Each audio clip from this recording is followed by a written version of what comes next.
Pak Supri, bagaimana sih peran Urkes nih dalam menangani virus COVID-19 yang saat ini sedang melanda di Indonesia ya khususnya ya? Seseorang yang sudah divaksin itu bukan berarti dia kebal terhadap virus corona. Jadi cuman kayak gini loh, si COVID itu masuk ke dalam tubuh kita kayak PDKT dulu nih. PDKT. Orang mau pacaran aja PDKT ya. Pada saat kita masuk di lingkungan Polres, di penjagaan sudah di-stop untuk pengukuran suhu tubuh. Polres sendiri di masing-masing fungsi atau di ruangan itu disiapkan tempat untuk cuci tangan. Kemudian pada saat melaksanakan apel juga tetap menjaga jarak. Waktu atau setiap saat juga kita melakukan pengecekan kesehatan kepada personil.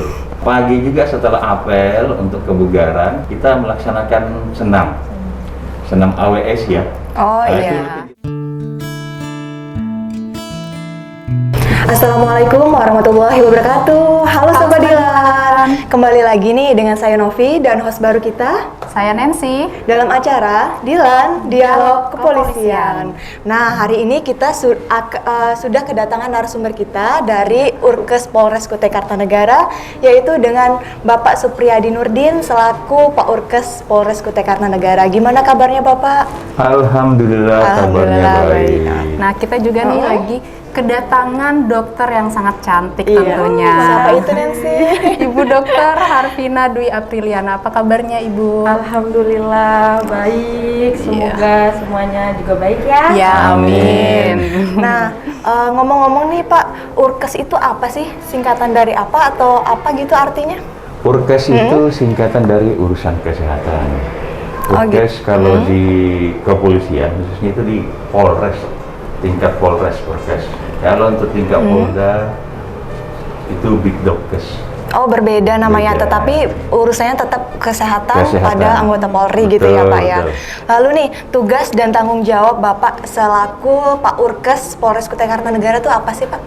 Pertama, tugasnya adalah memberi pelayanan kesehatan, terutama kepada petugas kepolisian, kemudian keluarganya, anak istrinya, dan kepada masyarakat umum juga, karena Urkes ini bekerja sama dengan BPJS, jadi kita melayani juga masyarakat umum yang terdaftar di FKTP kita di Urkes Kukar.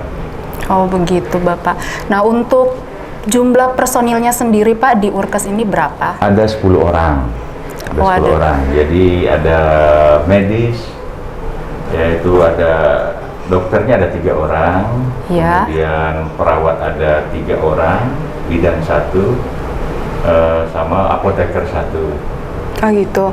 Lalu apakah personil yang ditempatkan di Urkes itu, personel Polri ya Pak khususnya ya, apakah harus memiliki kompeten tersendiri, misalnya kompeten kesehatan untuk masuk di Urkes Polres Kutai Kartanegara nih Pak? Iya, karena ini hubungannya dengan kesehatan, jadi untuk medis, ya harus mempunyai kompeten Pak ya. Untuk Pak Supri sendiri ini sudah berapa lama sih Pak berdinas di Urkes Polres Kutai Kartanegara? Kurang lebih 5 tahun. Wow, cukup lama ya.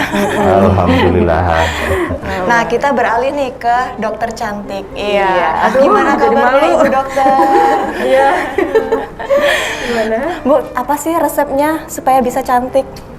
Positive thinking. Oh iya, Positive thinking ya, jadi auranya terpancar. Bener. Nah, tugas dan tanggung jawabnya dokter di Urkes itu apa sih, Bu?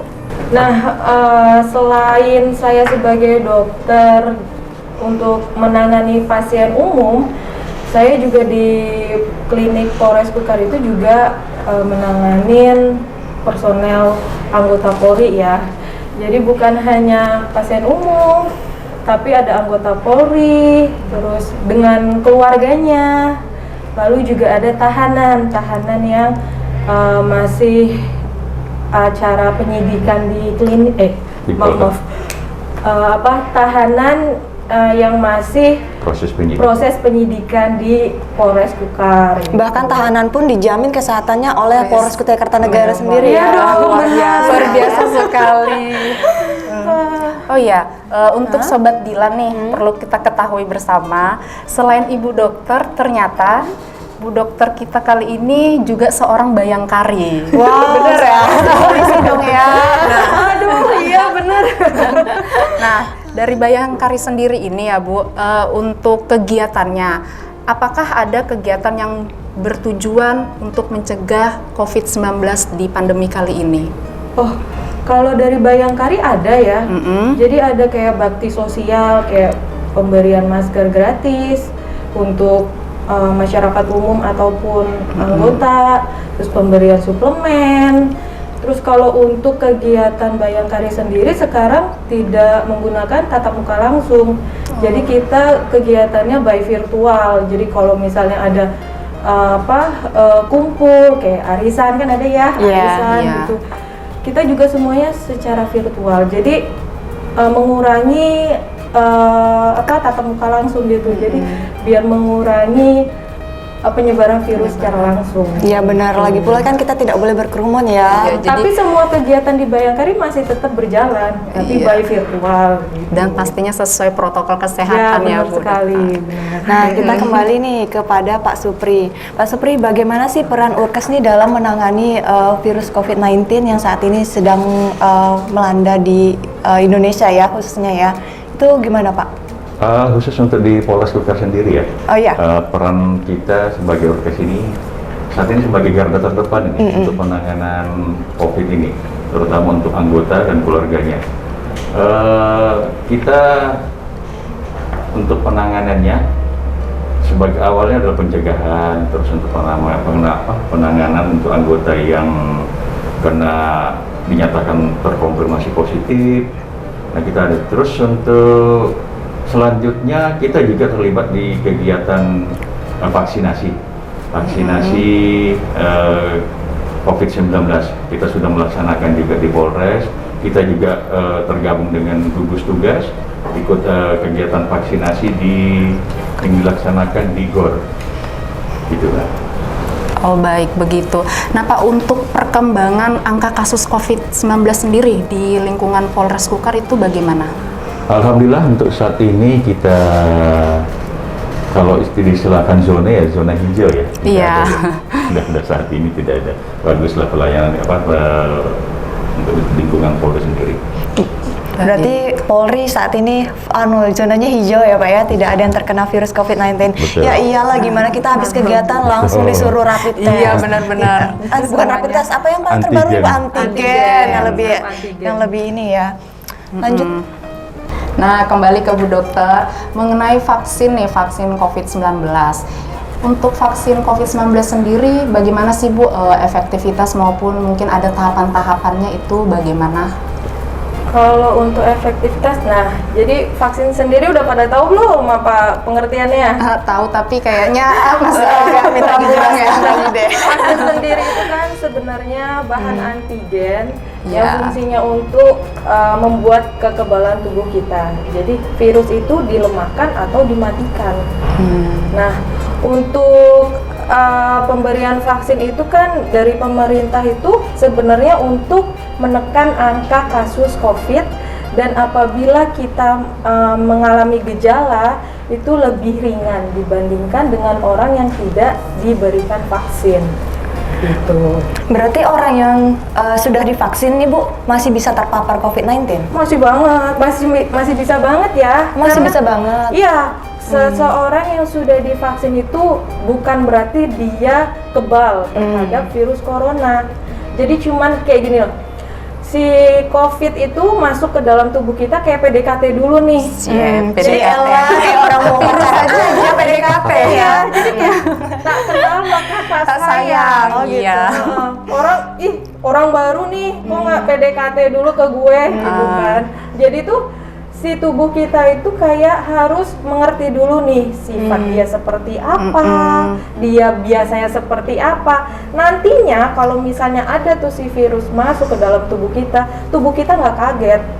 Oh, karena sudah kenalan tadi ya. Ya, jadi makanya nantinya gejalanya akan lebih ringan dan pemulihannya akan lebih baik dibandingkan orang yang tidak mendapatkan vaksin gitu. Oh gitu.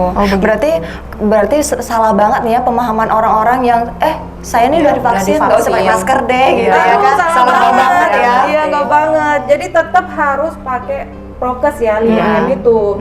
Dari mencuci tangannya pun bukan cuman asalan aja. Mencuci tangan itu selama minimal 20 detik. Jadi semuanya itu bisa terkena tangannya, maksudnya sabunnya kena, airnya kena gitu kan. Jadi juga bukan mencuci tangan cuma asal-asalan aja, enggak. Atau enggak dikobokan gitu aja Ya, habis makan kobokan ya kan?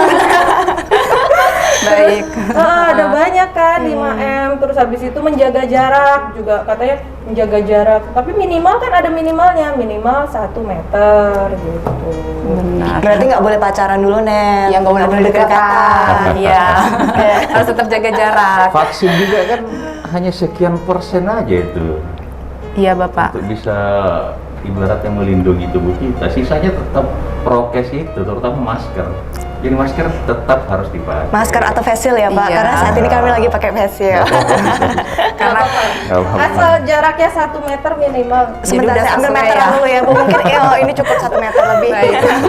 Kepada Pak Supri nih, Iya. untuk protokol kesehatan sendiri, apa saja yang sudah diterapkan di lingkungan Polres Kutai Kartanegara? Untuk prokes tetap kita berpedoman ke 5M itu ya. Kalau Iya. di Polres Kukar sendiri, contohnya tiap pagi sebelum pada saat kita masuk di lingkungan Polres, di penjagaan sudah di stop untuk pengukuran suhu tubuh. Nah, Baik. suhu tubuh. Terus di Polres sendiri di masing-masing fungsi atau di ruangan itu disiapkan tempat untuk cuci tangan. Sudah disiapkan untuk tempat cuci tangan. Kemudian pada saat melaksanakan apel juga tetap menjaga jarak. Itu tetap kita laksanakan itu, menjaga jarak. Kemudian setiap waktu atau setiap saat juga kita melakukan pengecekan kesehatan kepada personil, ya baik ya kesehatannya lah ya, tensi atau ini tetap kita laksanakan itu. Pagi juga setelah apel untuk kebugaran kita melaksanakan senam AWS ya. Oh Itu iya. rutin kita laksanakan kan? Iya, itulah, setiap pagi. Sebagian yang kita sudah laksanakan. Terus himbauan-himbauan pada saat apel untuk tetap melaksanakan prokes kepada anggota, kepada keluarganya. Karena untuk prokes ini bukan untuk diri kita, tapi untuk melindungi orang lain juga. Selain untuk diri kita, untuk orang lain juga. Nah, Gitu. Nah, kembali lagi seperti yang Pak Supri tadi bilang, saat ini kan Polres Kutai Kartanegara itu zona hijau. Ya. Berarti sebelumnya sudah ada anggota personil Polri yang terpapar ya, Pak ya. Nah, sudah berapa banyak Pak personil Polri yang terpapar dari awal COVID-19 itu melanda masuk ya, mewabah di Indonesia ini? Betul. Jadi dari awal ya, awal-awalnya itu kalau tidak salah 2020 bulan Maret ya. Iya benar. mulai diadukan Sekitar itu. 1 tahun 3 bulan yang lalu ya. Betul. Itu ya lumayan banyak juga. Iya. Apalagi kan masih ibaratnya virus ini kita belum paham betul ini apa, terus penyebarannya seperti apa, terus untuk sampai sekarang kan belum ada obatnya juga ya. Iya, Hanya benar untuk imun tubuh aja ya. Jadi lumayan banyak juga. Sampai hari ini ada 95 yang termasuk penyintas. Polres Kukar itu sudah zona hijau. Iya. Nah, untuk personel Polri sendiri yang terpapar positif itu apakah mereka isolasi mandiri di rumah atau di Wisma Atlet, Pak? Dilihat dari kondisinya, dilihat dari kondisinya. Ada yang isolasi mandiri di rumah, banyak juga yang masuk di Wisma Atlet maupun di rumah sakit ada juga. Ada yang bahkan Ada. sampai di rumah sakit ya, Pak Ada ya? juga yang sampai rumah sakit. Kita juga ada rekan kita 3 orang yang mendahului kita karena COVID. Iya. Innalillahi wa inna ilaihi raji'un. Mm-mm. Ya, tapi kan alhamdulillah saat ini sudah zona hijau ya, Pak ya. Alhamdulillah, dan kesadaran personel Kesadarannya sudah Kukar tinggi. juga semakin tinggi mana ini. Ya iyalah, Dengan Polri virus. kan disiplin ya, Pak ya, Betul. sama peraturan. Kita sebagai garda Iya, benar. terdepan dan bersama dengan TNI. Sekarang ini untuk penanganan ini kan NKRI hanya 2 tugasnya yang lagi Iya. ini ya. TNI dengan Polri ya untuk Iya, penanganan benar. itu. Iya. Nah, untuk tempat kerja sendiri ini kan Pak di Urkes Pak ya, Urkesnya Klinik Polres Kutai Kartanegara. Nah, ini kalau misalnya nih kayak ada masyarakat luar yang ingin berobat ke Urkes Kliniknya Polres Kutai Kartanegara, itu bisa nggak Pak? Atau mungkin hanya untuk anggota saja? Itu bagaimana? Bisa, jadi FKTV kita dalam Iya. hal Urkes Kukar selain melayani BPJS ke personel dan keluarganya juga melayani BPJS umum.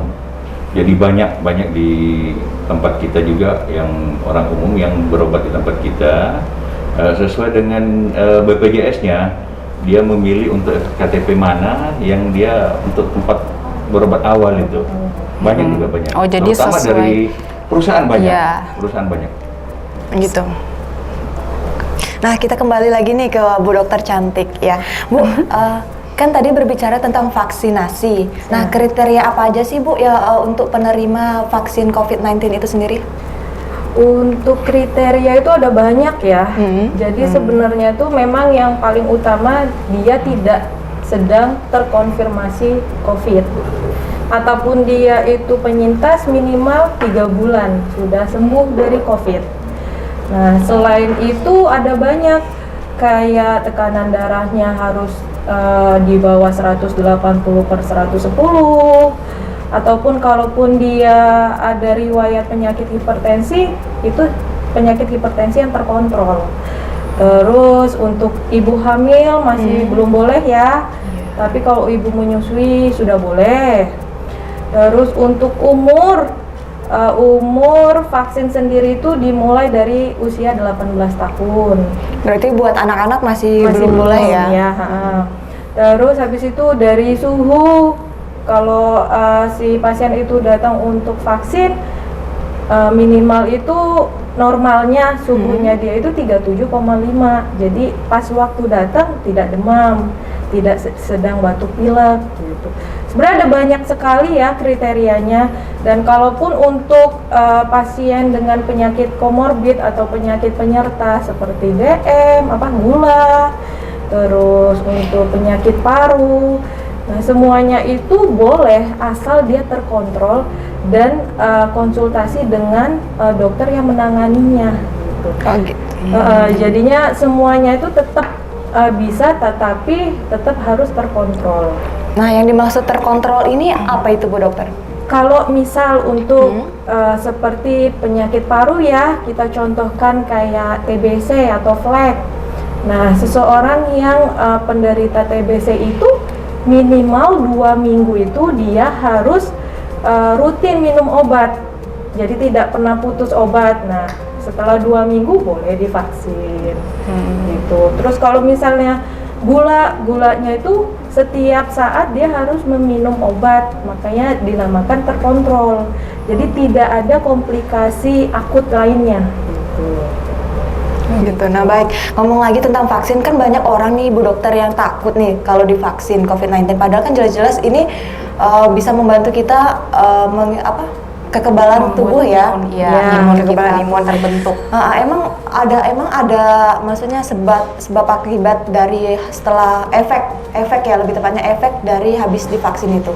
Kalau untuk efek, alhamdulillah kita menggunakan vaksin yang bagus ya. Maksudnya untuk kejadian KIPI setelah vaksin itu rendah. Maksudnya kalau misalnya dia setelah vaksin itu misal terjadi kayak alergi muncul gitu, agak lebih lebih rendah gitu angka kejadian alergi atau angka kejadian pasca disuntikan vaksin itu. Saat ini kita kan menggunakan ada vaksin Sinovac tuh, yang dipakai oleh Polres Kukar ya Pak ya? Sinovac. Sinovac. Nah, angka kejadian efek setelah pemberian vaksin Sinovac itu alhamdulillah anggota kita tuh aman aja gitu. Berarti nggak ada efeknya sama sekali ya. Jadi efeknya tuh minimum banget gitu. Dan tentunya berbeda-beda ya untuk setiap yang disuntikan. Makanya karena sebelum vaksin itu kan kita juga screening. Screening di awal, misal dia mempunyai penyakit komorbid atau penyakit penyerta, kita harus meng-screening dan dia sudah terkontrol. Makanya setelah pemberian vaksin bisa diharapkan kita tidak ada efeknya gitu loh untuk tubuh pasien tersebut. Oh iya Bu. Nah untuk yang tadi penyakit komorbid, penyakit penyerta ya Bu ya. Nah itu penyakit apa saja sih yang termasuk dalam penyakit komorbid itu? Penyakit komorbid itu banyak sekali. Banyak sekali, dari jantung, paru, terus orang yang HIV itu juga penyakit komorbid penyertanya. Terus tekanan darah tinggi gitu, terus alergi. Itu banyak sekali penyakit komorbid, dan alhamdulillah vaksin COVID ini tuh boleh asal terkontrol. Oh, seperti itu. Nah, dengan kalau vaksin COVID-19 ini sendiri, Ibu kemarin sempat langsung terlibat ya untuk penyuntikan vaksin ini sendiri. Nah, bisa kita mendengarkan sedikit cerita tentang pengalamannya, bagaimana sih pada saat menyuntikan ke orang-orang pada disuntikan, ada yang lari-lari atau mungkin teriak-teriak atau bagaimana? Pengalaman yang menarik deh, yang paling Ibu kenang loh. Ya, ini pengalaman, sebenarnya kalau vaksin kan udah lama ada ya. Iya. Tapi ini vaksin massal itu baru pertama kali ini, dan itu waktunya yang agak lama kan, karena kita dibagi. Ya sebenarnya kalau pengalaman untuk seorang polisi nih, ada banyak lucunya. Ada yang ternyata takut jarum. Sebelum disuntik ada yang udah deg-degan duluan, terus tensinya naik, jadi kita harus turunkan lagi gitu kan. Jadi sebenarnya lebih ke sikapnya tuh, sikap si penerima vaksinnya sih. Ternyata bapak-bapak dan ibu-ibu polisi itu tidak segarang itu. Iya, ketahuan deh loh. Bahkan untuk jarum pun takut ya. Aduh, ya kurang lebih banyak sih kayak gitu. Baik. Nah, Bu Dokter, buat Sobat Dila nih, bagaimana sih cara-caranya untuk mencegah supaya tidak terpapar dari virus COVID-19 ini? Sebenarnya yang paling utama adalah disiplin untuk protokol kesehatan ya, yaitu 5M tadi. 5M dari mencuci tangan, menggunakan masker, menjaga jarak, terus Termasuk menghindari kerumunan tadi. Menghindari kerumunan, Mengurangi. membatasi mobilitas dan menghindari kerumunan. Untuk bukan hanya 5M saja, tapi kita juga harus dari diri kita itu seperti makan makanan yang bergizi, terus pemberian suplemen tambahan, ataupun juga harus olahraga yang rutin. Jadi imunitas kita juga meningkat. Iya benar, saya juga sering olahraga Bu Dokter, lari, tapi lari dari kenyataan. Ini kayaknya hobi semua orang deh. Baik, untuk Pak Supri, apakah ada pesan-pesan yang ingin disampaikan kepada Sobat Dilan? Jadi begini, mari sama-sama kita menekan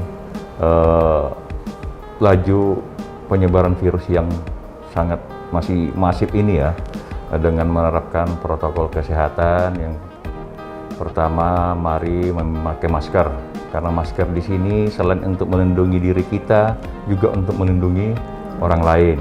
Yang kedua, agar selalu mencuci tangan, terus menjaga jarak, menghindari kerumunan, terus mengurangi mobilitas. Kalau tidak ada urusan yang penting di luar, mendingan di rumah aja, berkumpul dengan keluarga. Terus yang kedua, mari kita bantu pemerintah, program pemerintah, ini dalam hal ini vaksinasi. Mari kita dukung. Jangan takut dengan vaksin. Vaksin insya Allah aman dan halal, tidak ada apa-apa. Saya sudah vaksin juga tidak merasakan apa-apa. Ya begini-begini aja. Ya, mungkin itu yang pesan saya. Terima kasih Pak Supri. Sama-sama. Sudah berkenan hadir di acara podcast Dilan ini. Semoga informasi yang diberikan dapat bermanfaat bagi kita juga, bagi kita semua, termasuk Sobat Dilan yang ada di rumah. Amin. Nah, buat Sobat Dilan yang mempunyai pertanyaan, langsung saja kirim melalui pesan DM di Instagram dan Facebook kami, yaitu Polres Kuka. Dan jangan lupa like, share, dan subscribe channel YouTube Polres Kutai Kartanegara. Dan sampai jumpa di konten berikutnya. Wassalamualaikum warahmatullahi wabarakatuh. Halo Sobat Dilan, Jangan lupa saksikan Dilan Dialog Kepolisian tayang setiap hari Sabtu pukul 8 WITA di channel YouTube-nya Polres Kutai Kartanegara. Jangan lupa like, comment, and subscribe channel YouTube-nya ya. Dah.